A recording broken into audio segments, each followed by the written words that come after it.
Greetings, my name is Claire Collette, and I am the author and illustrator of Willa the Gnome Making New Friends.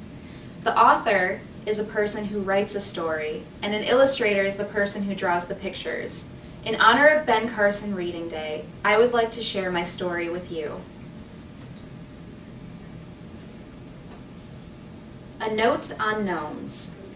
Gnomes are the tiny people of the forest. They care for all the plants and animals in the wild. Some gnomes tend to the big people's gardens.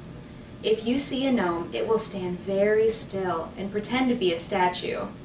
It will return to its work only when it's sure no one is watching. Gnomes are also very fond of mice. Be sure to look for mice like Maurice throughout the story. It was Willa's first day of school. She woke early and put on her new dress Mama made. She brushed her teeth and hair, washed her face, and skipped to the kitchen for breakfast. Willa swallowed a bite of toast and honey. "I'm afraid," she said. "What if none of the other gnomes like me?" Daddy grinned over his teacup. "You'll make plenty of friends," he said. "Give a big smile and be yourself," said Mama. Willa nodded. She would try her best. Mama helped Willa pack a bag with pencils, paper, and her lunch. Willa put on her shoes and school bag, kissed Mama and Daddy, and left for her first day of class. She saw other gnomes walking to school. Willa gathered her courage and ran to join them. "Hi, my name's Willa," she said, giving a big, friendly smile. "Can I walk with you?" "No," said one girl. "Why not?" asked Willa. "You're not in our tall gnome club. You're too short to be our friend," said another, and the tall gnomes marched away. Willa felt her cheeks get hot, and she walked to school alone. Willa's teacher, Miss Button, was nicer. She had bright red hair and a sweet voice. She gave everyone a desk with a name tag. She taught the class how to spell words like leaf and deer, add numbers that make 20, and read them a funny story about a squirrel with spots. During lunch, Willa sat near some gnomes talking amongst themselves, but was afraid she wouldn't fit in, so she ate her cherry tomato and cheese sandwich alone. Willa tried making friends again at recess.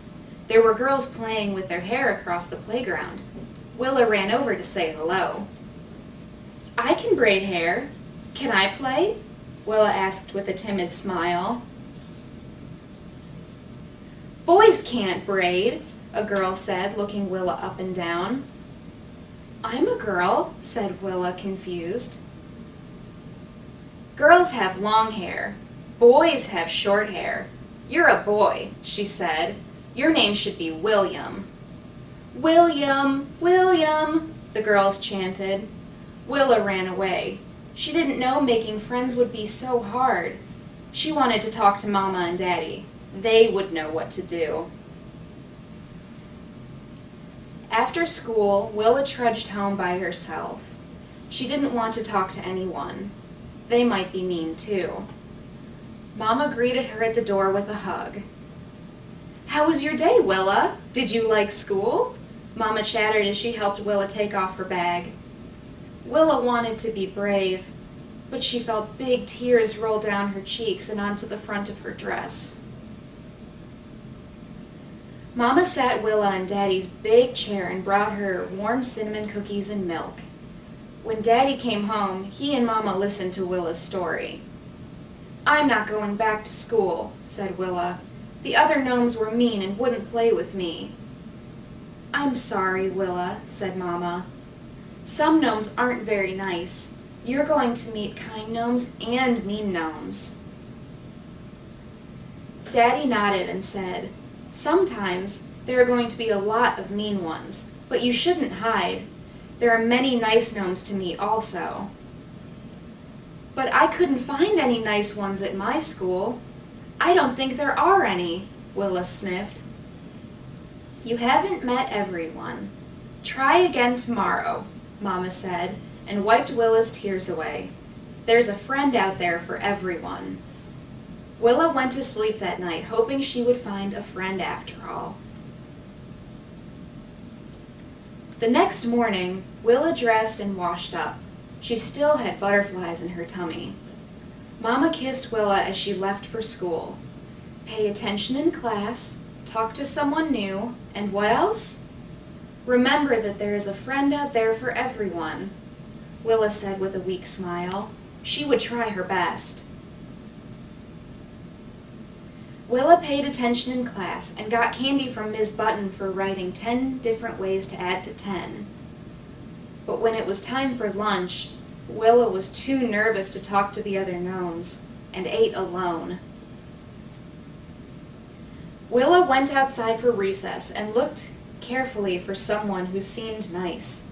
She noticed some gnomes playing soccer, but they had even teams. She saw others on the swings, but there wasn't any room for her. She spotted more playing tag, but they were running around too fast for her to ask to join. Everyone was having fun without her. Willa went to the flower patch to think. Maybe Mama was wrong. I'll never find a friend, Willa said. Do you want to be our friend? A voice called through the flowers. Willa looked up and saw a curly-haired boy waving to her with some other gnomes. We're going to be explorers looking for hidden treasure, he said. Willa ran over to them. She smiled the biggest, friendliest smile that she had ever made and said, Thanks for asking me to play. My name's Willa. I'm Charlie, said the boy.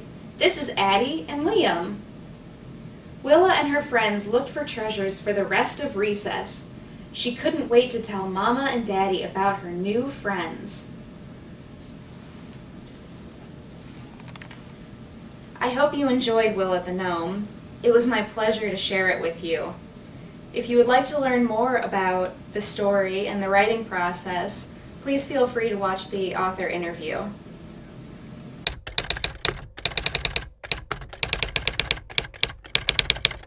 Willa the Gnome is the story of a young gnome who goes to school for the first time, and she's a little bit nervous about making friends, and she has some trouble.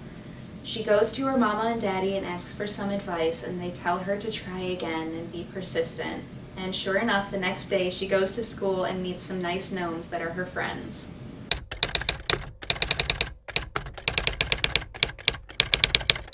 I wrote Willa the Gnome because I remember elementary school having trouble meeting other friends, and I wanted to let kids know that there is always a friend out there for them, even if it seems difficult at times.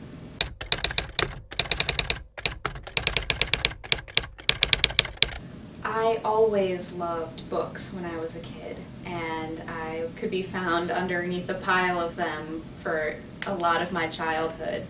And I always liked drawing and illustrating my own stories, so I really wanted to have the same effect on other people that the books that I read had on me.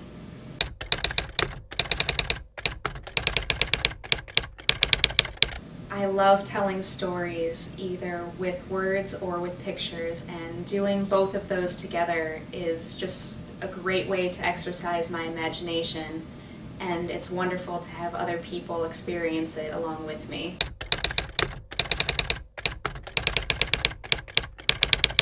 I would tell someone who wanted to be an author or an illustrator to just go for it. What they need to do is just practice. They should write down their stories and draw everything and show them to everyone.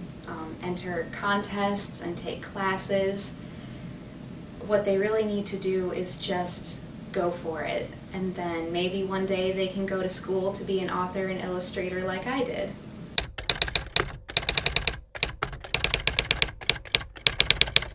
As a child, I loved so many books.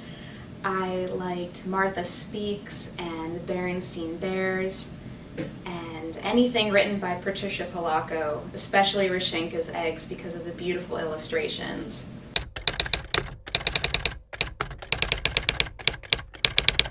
My parents inspired me to write this story. They were the ones that gave me the great advice that Willa's parents give her, and they have always been the ones that have encouraged me to do what I love and to become an author and an illustrator.